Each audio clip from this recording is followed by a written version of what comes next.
Boa noite. Boa noite. A graça de Jesus esteja conosco. Abra aí a sua Bíblia em Gálatas 3. Gálatas 3. Vamos ler hoje o capítulo 1, do verso 1, aliás, até o verso 14.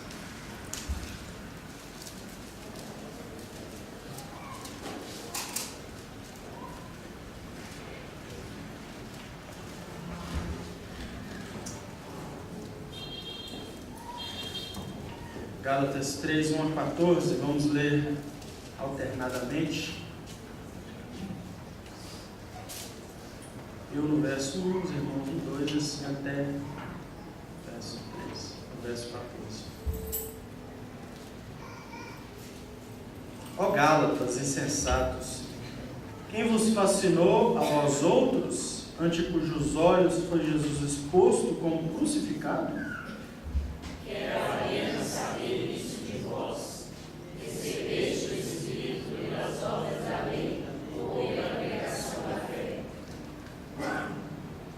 Sois assim insensatos que, tendo começado no Espírito, estejais agora vos aperfeiçoando na carne?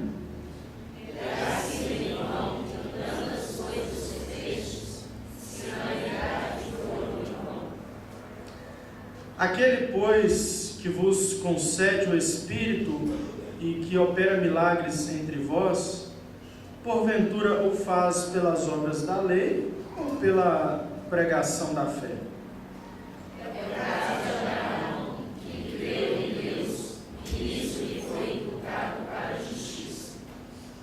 A primeira experiência dos Gálatas mesmo, né? Experiência comum, e agora a experiência de Abraão.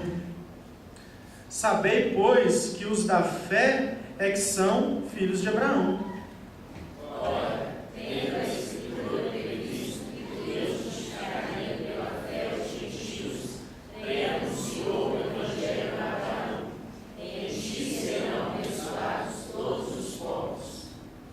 A Bíblia já tinha previsto o que Paulo está dizendo, está apenas alerta. Falou, olha, vou explicar para vocês que são gentios, como eu já expliquei para os judeus. A Bíblia já diz que a salvação viria pela fé. De modo que os da fé são abençoados como com o crente Abraão. Todos quantos, pois, são das obras da lei, estão debaixo de maldição, porque está escrito: maldito todo aquele que não permanece em todas as coisas escritas no livro da lei, para praticá-las. E é evidente que, pela lei, ninguém é justificado diante de Deus, porque o justo viverá pela fé. Ora, a lei não procede de fé, mas aquele que observar os seus preceitos, por eles viverá.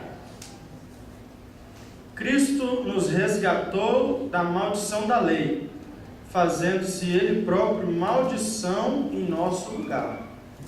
Porque está escrito: maldito todo aquele que for pendurado em madeiro. Para que a bênção de Abraão chegasse aos gentios em Jesus Cristo, a fim de que recebêssemos pela fé o Espírito prometido. Graças a Deus. Vamos fazer mais uma oração, vamos pedir a Deus que fale ao nosso coração. Vou pedir a Jéssica que faça uma oração. Jéssica, por favor, e pedindo a Deus que fale ao nosso coração. Senhor nosso Deus, nosso amado Pai, muito obrigada, Senhor, por ainda estarmos em comunhão com o seu corpo, que é o corpo de Cristo. Te agradeço, ó Pai, por esse lar aqui concebido para a tua graça, Deus. Te agradeço por essa palavra que foi escrita, Pai. Eu sei que ela entrará nos nossos corações, Deus, e nos ensinará, Pai, a te seguir, a andar na lei do Senhor. Em nome de Jesus Cristo eu te agradeço e peço mais uma vez que o Senhor use o teu filho, Pai, use o teu servo. Em nome de Jesus Cristo, amém. Amém. Em certo ponto, parece que quando a gente vai pregando expositivamente, uma carta só, como as cartas, por exemplo, as cartas têm um assunto definido, né? Às vezes parece ficar meio repetitivo, parece que, peraí, não, isso que já está sendo dito já foi dito, mas é necessário até mesmo a repetição. Haja visto, meus irmãos, que os maiores desastres na igreja vêm quando as pessoas tentam fazer as coisas para alcançar a salvação. A Bíblia diz que nós fazemos todas as coisas para glorificar a Deus. E nós, vira e mexe, caímos nesse mesmo erro. Você ouve toda semana pregando sobre que a salvação é pela fé, mas vira e mexe você tenta fazer alguma coisa pensando que por isso vai ganhar algum favor de Deus. É um erro terrível do nosso coração. A gente, às vezes, quer fazer isso para alcançar algo de Deus, às vezes a gente quer fazer para engrandecimento próprio, para que a gente seja visto, e a gente vira e mexe cai nesse erro. Então hoje, continuando no assunto, nós vemos esse texto falando de duas experiências. Pode passar aí, por favor. Primeiro cita a experiência dos Gálatas, dos gentios, aos quais Paulo se dirige. Depois, obviamente, como talvez até deve estar pressuposto no subtítulo aí da sua Bíblia, a experiência de Abraão. Depois de pegar a experiência geral que eles mesmos tinham, eles, por falta de conhecimento do Antigo Testamento, eles citam o exemplo de Abraão, ninguém mais, ninguém menos do que Abraão. E aí nós vemos a experiência dos gentios e de Abraão. E a pergunta que eu faço para início da nossa exposição é: qual é a sua experiência com Deus? Como foi a sua conversão? Estou falando da experiência que você teve de conversão. É importante, ela é importante. O Paulo cita aqui o exemplo subjetivo dos judeus, né? E depois o exemplo objetivo de Abraão, que é citado na palavra de Deus. Então a pergunta é: qual é a sua experiência diante de Deus? Sobre as experiências de conversão, às vezes você encontra pessoas que se converteram em momentos diferentes, de maneiras diferentes. A Bíblia mesmo nos mostra a conversão de um eunuco que apenas lia a palavra de Deus e alguém lhe explicou a palavra de Deus e ele disse: eu quero ser batizado, e ele foi batizado e foi tranquilo, foi normal, como a conversão de muita gente. Mas você observa a conversão do carcereiro, cheio de emoções, né, fortes emoções. O lugar tremeu, o carcereiro se tornou o primeiro pentecostal e não foi exatamente isso. Mas foi uma conversão assim, cheia do tremor do poder de Deus, mas foi uma conversão, foi a experiência que ele teve. Qual foi a sua experiência? Dificilmente você encontra pessoas que dizem que se converteram num momento tranquilo da vida. A vida estava bem, muito bem, tranquilo, né? A gente até usa aquele ditado, tem uns que vai pelo amor, outros pelo amor, mas dificilmente você encontra pessoas dizendo assim: não, minha vida estava tranquila, mas um dia eu li a Bíblia, alguém pregou para mim e eu me converti. Dificilmente você observa isso, uma pessoa que diz: no momento de calmaria da minha vida eu me converti. Até porque, mesmo que alguém se converta e diga que foi num momento de calmaria, não tinha nada bom nessa vida, né? Sem Cristo não tinha nada bom. Mas nós observamos muitas pessoas dizendo que tomaram uma decisão, perceberam que precisavam mudar e mudaram para servir a Deus. Nós temos diversas experiências, mas nós vemos aqui nessas duas experiências que Paulo cita algumas coisas em comum. Algumas coisas que devem estar inseridas na nossa experiência de conversão e que, se não estiverem inseridas, talvez você precise orar a Deus pedindo a Ele que converta o seu coração. É sempre necessário falar sobre isso, não se engane sobre falar de conversão. É sempre necessário ouvir o testemunho de um pastor que foi pregar numa convenção de pastores e ele tinha um sermão evangelístico e o tema que ele precisava levar era aquele tema mesmo de evangelismo, e ele fez um sermão evangelístico. E, pasme, 2 pastores levantaram a mão, se converteram. Nós sempre precisamos pensar sobre a nossa experiência e, quem sabe hoje, nessa noite, pensando na sua, encaixar-se aqui na palavra de Deus. E para a gente refletir nesse tema, pode passar mais um aí. Esta frase foi citada por Nicodemos, ele diz que é um provérbio árabe, e ele se refere ao que Paulo está fazendo neste texto. Ele diz que Paulo, de diversas formas, está transformando aquilo que ele falava em uma imagem. Ele estava exemplificando de todas as formas. Sabe assim, quando você ouve uma história que você imagina ela perfeitamente por causa dos detalhes? É isso que Paulo estava fazendo. É essa a intenção aqui, que você perceba e possa imaginar aquilo que se passou naquela época e a dificuldade na qual a igreja estava para entrar, se aceitasse aquela doutrina tão difícil. O apóstolo Paulo, ainda a título de contexto, antes havia feito uma defesa de si mesmo, porque os judeus usaram de mentiras sobre Paulo para atacar a doutrina que Paulo pregava, e agora Paulo vai partir então para a defesa da justificação pela fé. E aqui que surge a palavra ou a frase da reforma: o justo viverá pela fé. Algo que é fundamental para nós ainda hoje e continuará enquanto o mundo for mundo, enquanto nós estivermos aguardando a volta de Jesus. Lembre-se que Paulo estava profundamente desapontado com aqueles irmãos, porque eles começaram a acreditar nas mentiras que as pessoas contavam sobre ele mesmo e sobre o Evangelho. Isso deixa ele desapontado. Paulo não tinha raiva, ele estava desapontado com o que estava acontecendo. Ele estava demonstrando que havia ali mais do que uma traição espiritual. São termos que o Hernandes usa. Não era simplesmente uma traição espiritual, era uma loucura. É isso que Paulo está dizendo. Meus irmãos, isso que vocês estão fazendo é uma loucura. Ele chama eles aqui de insensatos, loucos. Então o apóstolo Paulo chama a atenção dos irmãos, e no texto anterior que nós lemos e estudamos, ele diz claramente: nós judeus. Agora ele se volta para a experiência deles. Antes ele fala da experiência judaica com o pecado, com a necessidade de justificação, e ele diz: nós falhamos em tentar seguir a lei, então não vá por este caminho, porque nós falhamos. Não creia que você vai conquistar a salvação de alguma forma, não creia assim, porque nós, judeus, falhamos nisso. Mas agora Paulo se refere à experiência dos próprios Gálatas.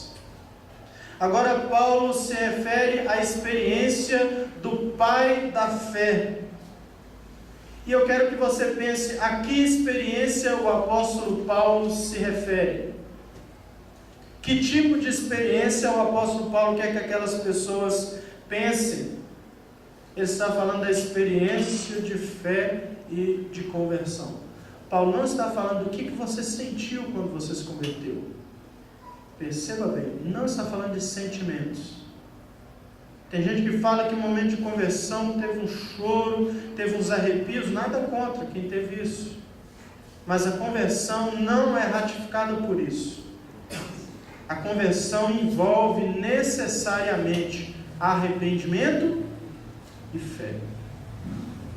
É essa a experiência pela qual Paulo questiona os irmãos. É essa experiência que eu quero que você pense. Qual a sua experiência com o arrependimento e a fé? Você ainda consegue, mesmo hoje cristão, perceber que você precisa e ainda vai precisar até a volta de Cristo de arrependimento e de mais fé? Então, pensando nisso, é que esse primeiro ponto faz muita diferença, analisarmos a experiência gentílica, ou daqueles irmãos que não eram de sangue filhos de Abraão. É esse o primeiro foco de Paulo. Ele começa no verso 1 usando duras palavras. Ele diz assim: ó Gálatas, insensatos.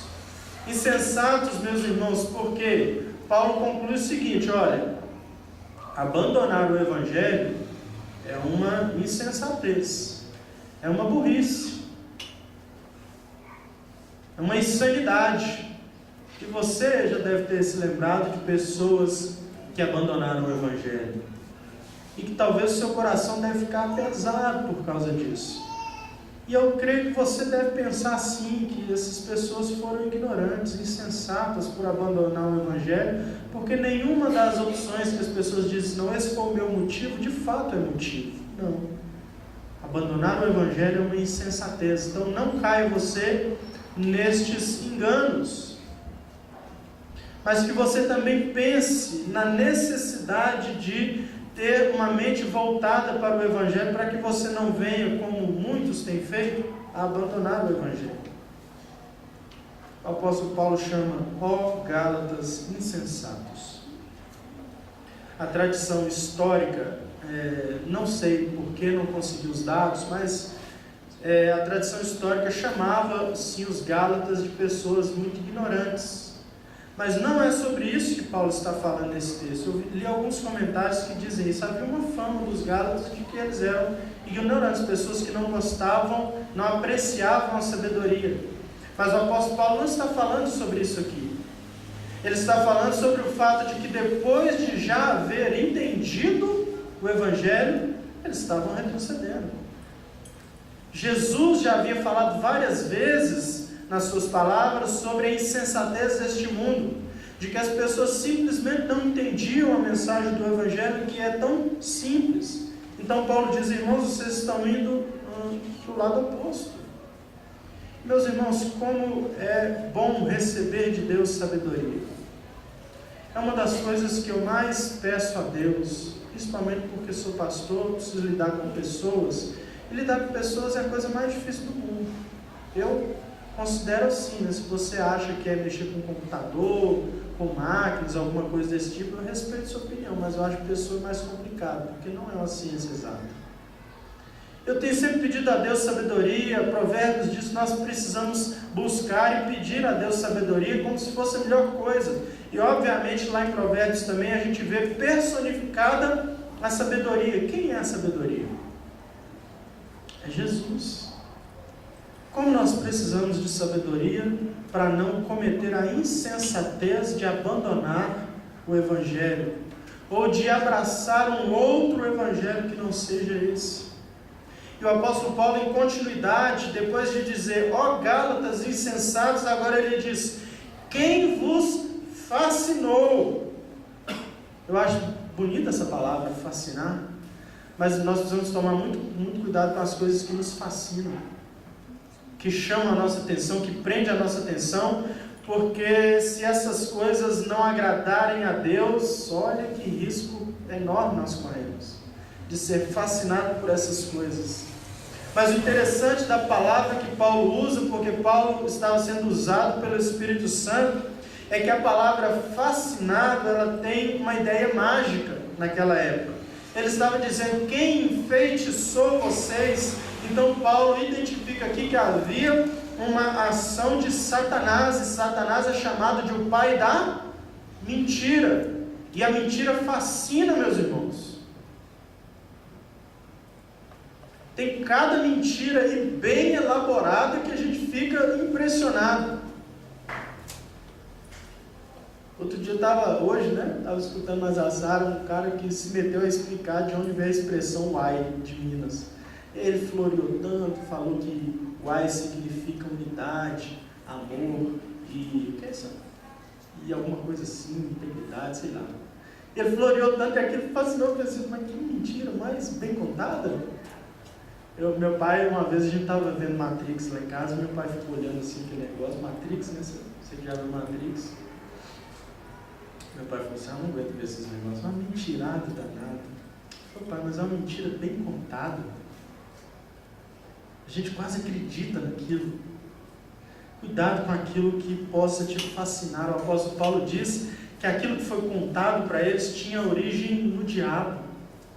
Meus irmãos, é fácil quando há problemas, quando há confusão, é fácil de identificar, porque a Bíblia diz que Deus não é Deus de confusão. Então, em meio a uma confusão, basta você identificar aquilo que não é de Deus. O restante é tudo diabo, é a confusão, é a mentira que está no negócio, é a fascinação que está dominando ali. E aqui Paulo identifica a ação do inimigo, não era simplesmente um levante humano, tinha a ação do diabo ali no meio. E aí eu vou pedir que vocês pensem nesses 5 tópicos que eu mostrei sobre a experiência gentílica. Que o apóstolo Paulo começa a dizer aí, primeiro, sobre contemplar Cristo pela fé. Então ele vai dizer nesses pontos que a experiência do crente se baseia nisso. Em primeiro, contemplar Cristo pela fé. Ele diz, ante cujos olhos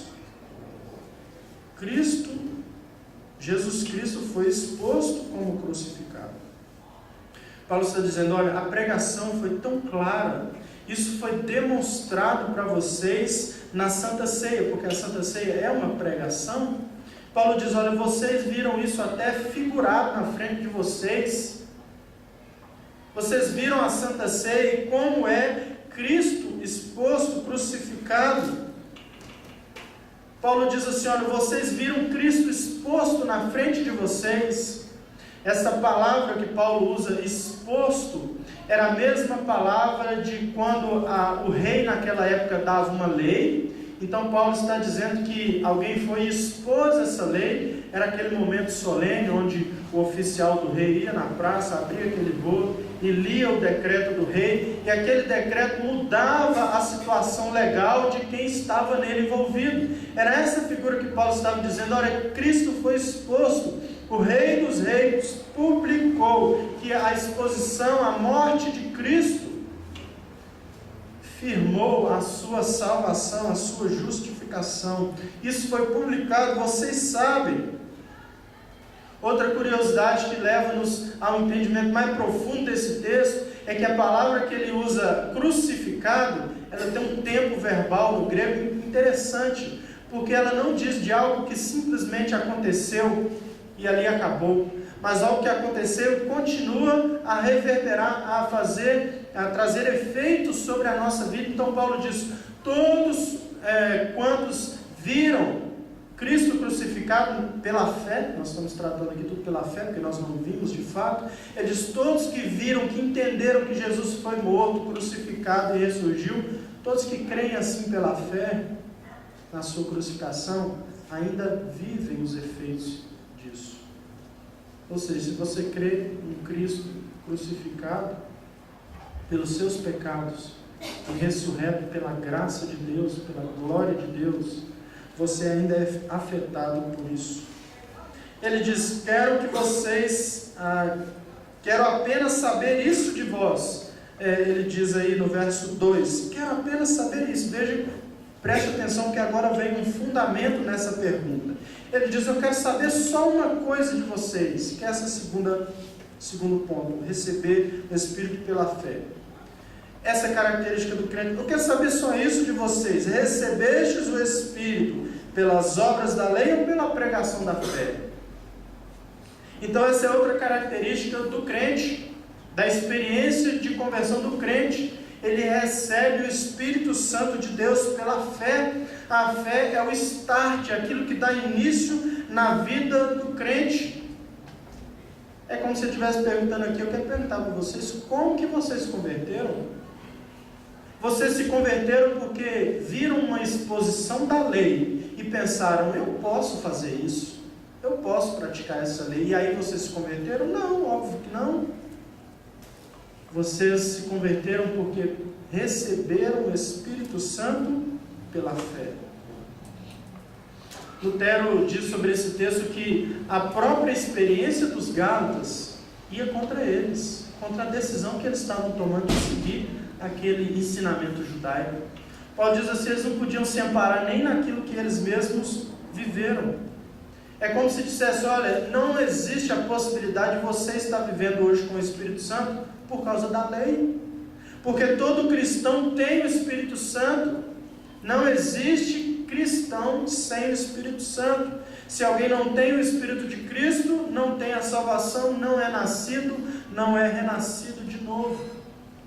Algo mais ainda sobre a experiência do crente, ele diz que o crente cresce pela fé. Ele diz no verso 3, sois assim insensatos. Essa insensatez significa ou vem mostrar a regressão daquele povo que deveria estar crescendo na fé, mas estava diminuindo. estavam hipnotizados pela novidade. Pensa por que eu estou falando isso. A pessoa se converte pela fé, recebe o Espírito Santo, e aí alguém vem dizendo assim, não é só isso, você precisa fazer isso, ser circuncidado, cumprir aquelas programações das festas, você não pode comer isso, comer aquilo, você precisa se regular dessa forma. Olha que legal, mais uma maneira de me aperfeiçoar. Paulo diz, não, vocês estão assim regredindo, que tendo começado no Espírito, diz no verso 3, receberam essa grande bênção de começar pelo Espírito, não pelas obras, mas pela fé, e agora vocês estão se aperfeiçoando na carne, verso 3 ainda. Vocês deveriam estar se aperfeiçoando em quem? No Espírito. Volta às suas vidas para crescer espiritualmente, mas vocês estão querendo se aperfeiçoar nas práticas da carne. É ponto fundamental na nossa vida, meus irmãos, crescer no Espírito, buscar entendimento do Espírito, enchimento do Espírito. Às vezes a gente está se aperfeiçoando nas obras da carne e diz descaradamente que está se aperfeiçoando para Deus, para algo que Deus não está.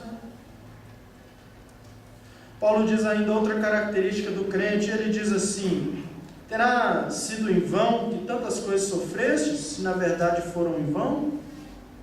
Paulo está dizendo então que faz parte da experiência do crente suportar tudo que passa pela fé. Os Gálatas sofreram na mão dos pagãos da sua época, quando eles se converteram.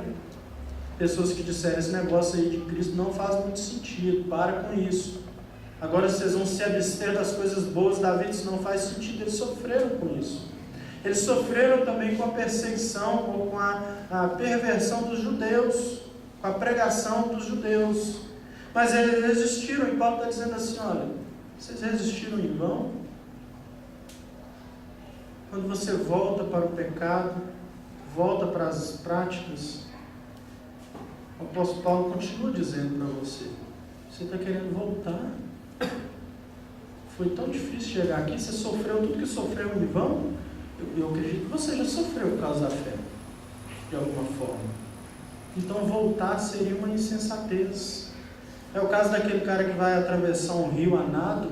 O rio tem 1,5 km. E ele vai 100 metros, 200, 500 metros, e ele diz, eu acho que eu não vou aguentar.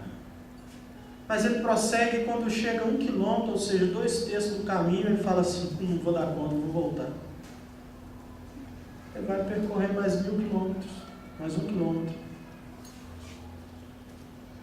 Não desista da fé. Cresça na fé, suporte tudo pela fé. E outra característica, receba os milagres pela fé. Ele diz, aquele pois que vos concede o Espírito, e aí fica a questão, você tem esse Espírito? Ele diz, e que opera milagres entre vós, mais e mais bênçãos vindas desse Espírito.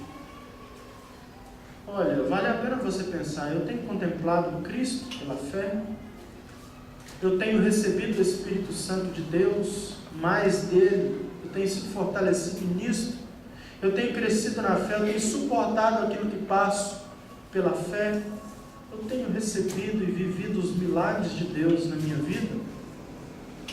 E eu preciso frisar, milagre não é a sua conta bancária de um dia para o outro aparecer lá lotada, cheia de dinheiro. Isso não é milagre, isso é erro do banco. Você não tem esse dinheiro, isso não é milagre. O apóstolo Paulo está se referindo aos milagres que eles viveram quando vidas e mais vidas foram transformadas, como é descrito lá em Atos 14, verso 3. Estes milagres incluíam majoritariamente a transformação de vidas que antes serviam o mundo ao paganismo e agora estavam sendo transformados. Porventura, diz Paulo, o faz pelas obras ou pela pregação da fé? Vocês receberam esses milagres porque Deus viu que vocês mereciam, porque vocês tinham condições de praticar a lei, ou vocês receberam isso pela fé? Deus operou, Deus tem operado, Deus ainda vai operar, e sempre Ele faz por meio da fé. É na fé que nós precisamos ser aperfeiçoados. Depois o apóstolo Paulo pode passar disso sobre a experiência de Abraão. E ele diz no verso 6, é o caso de Abraão. Quem é Abraão? Simplesmente considerado pelos judeus o pai da fé. E vale a reflexão, ele é pai da fé, não é das obras. Agora Paulo tira os olhos daquelas experiências subjetivas dos Gálatas e volta para a experiência objetiva de Abraão, narrada nas Escrituras. E o apóstolo Paulo faz uma exposição que eu acredito que era surpreendente para eles, para nós nem tanto. Mas o apóstolo Paulo diz, olha, as Escrituras já diziam que Abraão foi justificado pela fé. Então agora ele usa a própria lei que eles estavam, os judeus, usando para angariar a obediência daquelas pessoas, para derrubar Paulo, para fazer qualquer coisa contra a obra de Deus.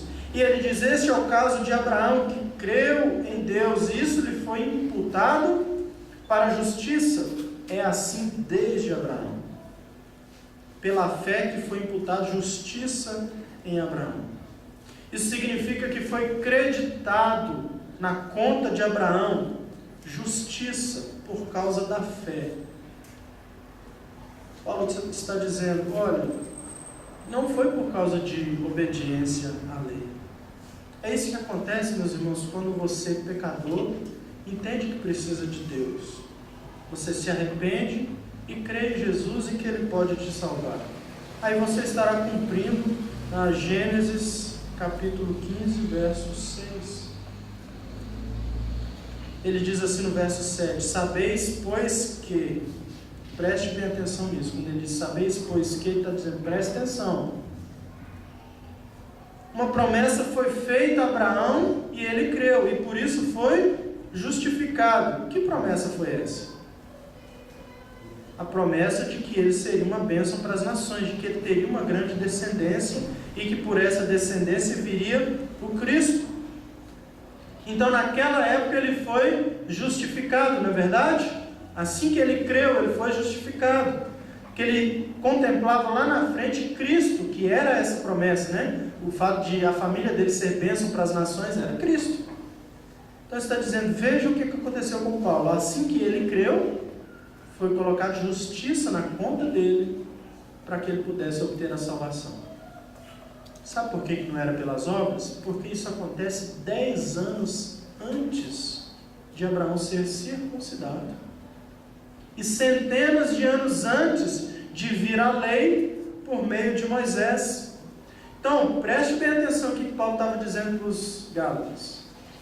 Quando Abraão foi salvo pela fé, ele era incircunciso, como os judeus dizem que vocês não podem ser. Você acha que Abraão comia de tudo? É claro que comia. A religião dele era assim aberta, comia de tudo. Você acha que Abraão guardava as festas judaicas? Não, não tinha nem esse parâmetro. Como que Abraão seria justificado por obediência à lei? Ele diz que foi por fé. Ele faz uma afirmação espantosa no verso de número 7, no final do 7. Os judeus estavam dizendo assim, que é isso, vocês precisam ser filhos de Abraão, porque Cristo também era filho de Abraão. Mas Paulo está dizendo aqui, os da fé é que são filhos de Abraão. Está dizendo para os gentios, para os Gálatas, vocês são filhos de Abraão, se vocês crerem. Se vocês não se firmarem nas obras da lei. Verso 8 ele diz, ora, tendo previsto isso, ou seja, a palavra de Deus previu isso, já tinha dito isso antes, que Deus justificaria os gentios, ainda verso 8, pela fé, ou seja, esse sempre foi o plano de Deus. Paulo está dizendo para os gentios assim, ó, Deus não fica mudando de plano, Deus não é dispensacionalista, Ele tem um plano de salvação, e Ele já havia dito que a salvação seria pela fé. Então esse evangelho foi prenunciado a Abraão. Sim, Abraão conhecia o evangelho, porque foi dito para ele, Abraão, da sua descendência virá aquele que irá alegrar as nações, será uma bênção para as nações. Ele está dizendo, por isso, Gálatas, vocês são livres, meus irmãos, nós somos livres. Como é bom ter esse sentimento de liberdade na fé, de que que nós não precisamos cumprir a reunião das 6 sextas-feiras? Como nós podemos ter a consciência livre de se ver um gato preto na rua sexta-feira 13? Não tem problema nenhum, porque nós somos livres dessas coisas. Como nós somos livres por não crer em mal olhar, e que alguma coisa pode ser feita contra nós. Olha a liberdade que nós temos. Paulo diz, nós temos tudo isso pela fé. Ele vai explicar, ora, a lei não procede de fé. Ele diz no verso 9, de modo que os da fé são abençoados. Essa palavra, os da fé são abençoados, é equivalente à palavra justificado lá do verso 8. No verso 8 ele diz que Deus justificaria pela fé os gentios. E ele diz, agora vocês são, os que da fé são justificados ou abençoados. Uma palavra equivale à outra. E ele diz, nós somos abençoados com o crente Abraão, não é como o crente Abraão. A promessa para ele era específica sobre que ele seria pai de grande nação. Mas nós somos abençoados com ele, porque nós fomos como que enxertados na videira. Jesus diz, eu sou a videira verdadeira e Deus é o agricultor. Você sabia que uma videira, ou seja, um pé de uva, se você tem lá um tipo de uva verde, por exemplo, e tem aquela uva verdinha, eu não sei o nome daquela uva. Alguém falou? Aquela uva verde, uva Itália, né? Você sabia que se você tem um pezinho de uva daquela Itália e você quer aquela outra uva, que eu também não sei o nome, você pode pegar um galinho dessa outra uva e podar as galhas dessa uva Itália. Você corta, faz um corte no meio, coloca um pedacinho ali da outra uva roxinha, enrola. Você sabia o que vai dar dela? Isso vai ajudar no seu entendimento? Se não valeu de nada. Essa figura que Jesus traz, ele é a videira. E nós, ele é claro, é da família de Abraão de sangue, mas nós fomos enxertados. Nós estamos na mesma raiz, nós fomos justificados pela fé, mas a gente é uma uva diferente dos judeus. Mas todos ainda salvos pela fé. Porque o que importa é que a gente está na mesma videira. O que importa é que a gente está em Cristo, está frutificando em Cristo. Então ele está dizendo, nós somos todos agora filhos de Abraão, nós fomos inseridos na família da fé.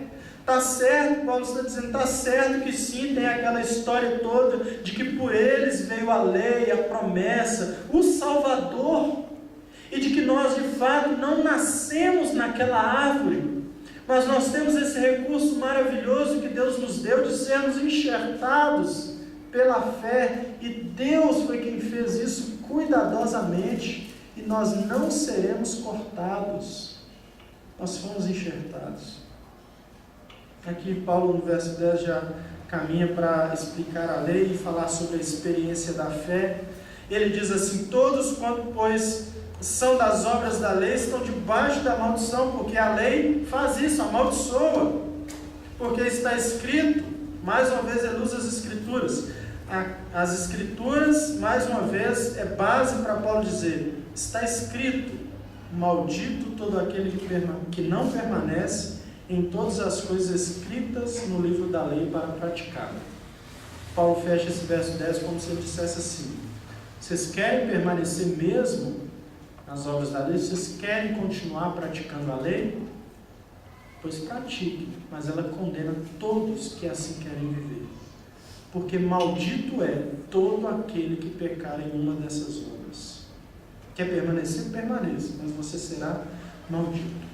E agora quando Paulo fala da experiência da fé, ele começa dizendo, verso 11, é evidente, ou seja, não resta dúvidas que pela fé ninguém é justificado diante de Deus. É por isso que esse último ponto se chama experiência da fé.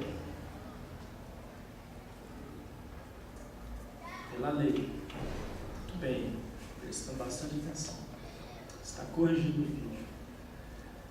O apóstolo Paulo então começa a dizer, é óbvio, é evidente que ninguém é justificado justificado diante de Deus por meio da lei. Por que isso é experiência de fé? Porque a experiência de fé necessariamente quer dizer que você, em algum momento da sua vida, percebeu que você não conseguiria agradar a Deus.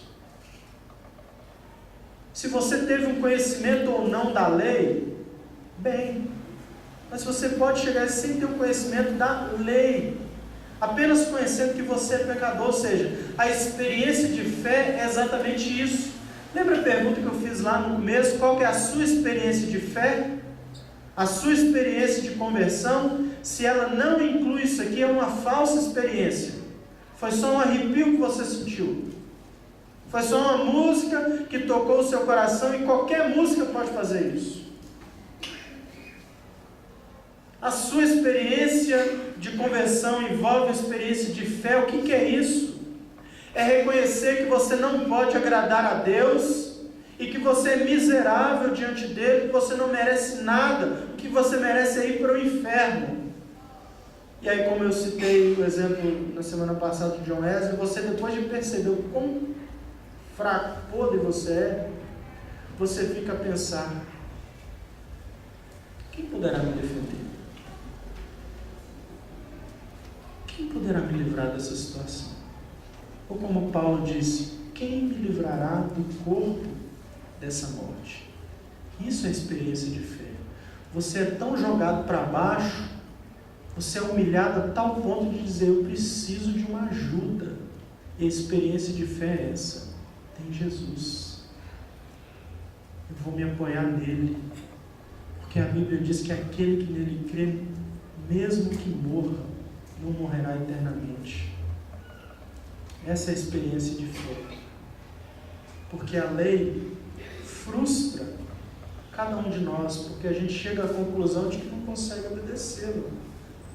Porque a lei, meus irmãos, o que ela faz é exigir de nós perfeição. A lei não procede de fé. Aquele que observar os seus preceitos, por ela viverá. Ou seja, ela exige de você perfeição, e nós não somos perfeitos. Então é isso que a lei faz com a gente. Ela nos frustra, porque mostra que a gente não consegue obedecê-la, e ela exige de nós uma perfeição que nós não conseguimos entregá-la.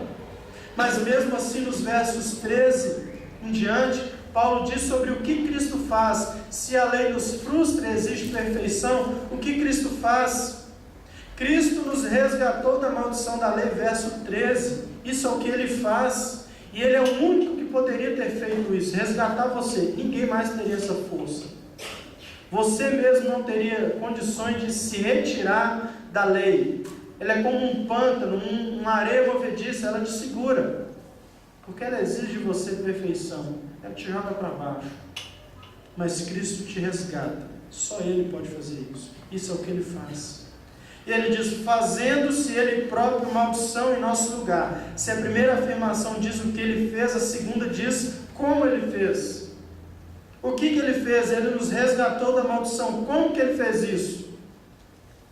Tomando sobre si os nossos pecados. Mais uma vez, se na primeira afirmação Ele era o único que podia nos resgatar da maldição, nessa segunda, Ele era o único que poderia suportar nos seus ombros o peso dos nossos pecados. Não havia, não há e não haverá outro com essa condição, suportar o peso dos nossos pecados. Então todo o mérito é de Cristo. Não resta nada para nós. A Bíblia diz: se alguém quiser se gloriar de alguma coisa, glorie-se em Cristo somente, porque é só nele que podemos. Nós temos coisas boas, sim, nós temos a salvação, mas nós nos gloriamos por essa salvação em quem? Em Jesus. Para de dizer aquela frase maldita: eu mereço. Merece nada, não vou dizer o que você merece. A Bíblia diz que você merece condenação. Cristo mereceu para você salvação e justificação. Fora isso, nada mais. O mérito é dele. O texto complementa: está escrito: maldito aquele que foi pendurado no madeiro. Jesus foi. Mas nós sabemos que ele não tinha pecado, então ele estava carregando o nosso pecado. Veja a grandiosidade do que Cristo fez. E ele fez isso de maneira perfeita, cumpriu todas as exigências. Porque diz o verso 14, para que a bênção de Abraão chegasse aos gentios. Leia lá o texto de Gênesis capítulo 15. A bênção de Abraão, Paulo diz aqui que é Cristo. A bênção de Abraão que chegou aos gentios, destinada àqueles que creem. Que creem em quem? Em Jesus. Ele termina dizendo que chegasse aos gentios em Jesus e apenas em Jesus, a fim de que recebêssemos pela fé o Espírito prometido. Eu peço a Deus nada mais do que isso, que você pela fé receba o Espírito Santo de Deus. Que Deus de maneira dinâmica possa trabalhar no seu coração. Quero concluir. A experiência do crente, pode passar, em fé. A experiência de conversão do crente é pela fé. A experiência dos Gálatas foi pela fé, de Abraão da mesma forma, ou seja, a fé envolve arrependimento e mudança. Pode passar, por favor. Eu tenho medo, sabe, daquelas pessoas que dizem assim, eu tive uma experiência com Deus. E normalmente quando você vai perguntar, não foi exatamente a experiência da qual nós falamos aqui, uma experiência de fé, de arrependimento, de mudança de vida. Não. A palavra de Deus diz, meus irmãos, que o Evangelho é o quê? Poder de Deus para a salvação. Muito bem, isso é um ponto.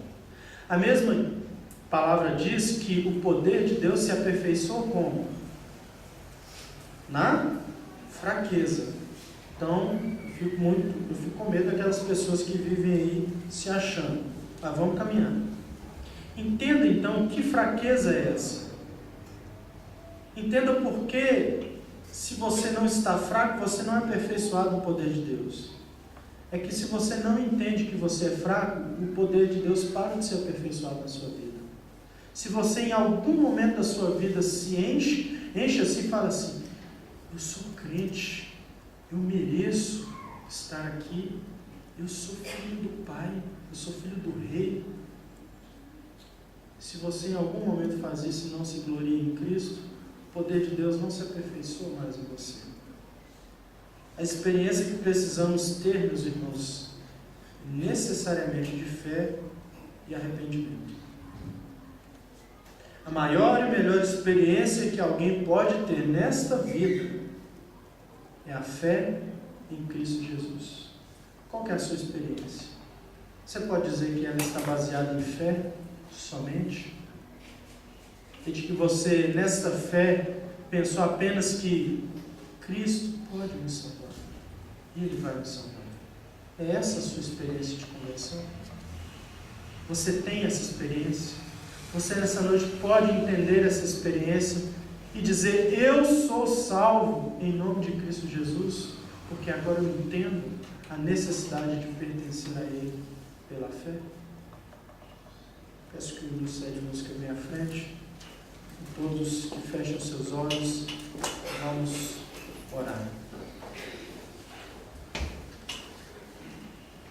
Deus eterno e bendito, eu me glorio no Senhor, eu agradeço ao Senhor por esta noite, agradeço a Deus porque eu pude falar da sua palavra, agradeço a Deus porque, de fato, é motivo de agradecimento ao Senhor, porque eu não conheço o coração destes que estão aqui nessa noite, eu não conheço, não sei as respostas que eles deram nessa noite a essa palavra, mas o Senhor sabe. Não sei se nessa noite pessoas entenderam que precisam voltar a sua mente e o seu coração para a fé em Cristo somente, não por seus méritos. Não sei se nessa noite o Senhor despertou pessoas à fé em Cristo Jesus. Mas eu sei, ó Deus, que, segundo lemos na sua palavra, essa é a melhor e maior experiência que nós podemos ter. Por isso eu te louvo, ó Deus, por crer em Jesus, porque a sua palavra diz que esta fé é um presente do Senhor. Te louvo, ó Deus, por cada um destes que o Senhor já deu fé, por cada um destes que o Senhor nessa noite aperfeiçoou a fé, e por qualquer um destes que o Senhor, porventura, nessa noite tenha entregado este presente da fé, entregando-os, ó Deus, no nome de Jesus nas tuas mãos. Este que é o autor e consumador da nossa fé. Pedindo a Deus nessa oração, que no nome de Jesus, cada um de nós sejamos aperfeiçoados no Espírito, na fé, para que venhamos seguir, ó Deus, o exemplo do pai da fé, Abraão, e sejamos de fato chamados de filhos do pai da fé, filhos da fé. Ó Deus, derrama a sua bênção sobre cada um de nós aqui, no nome de Jesus, com este entendimento. Amém.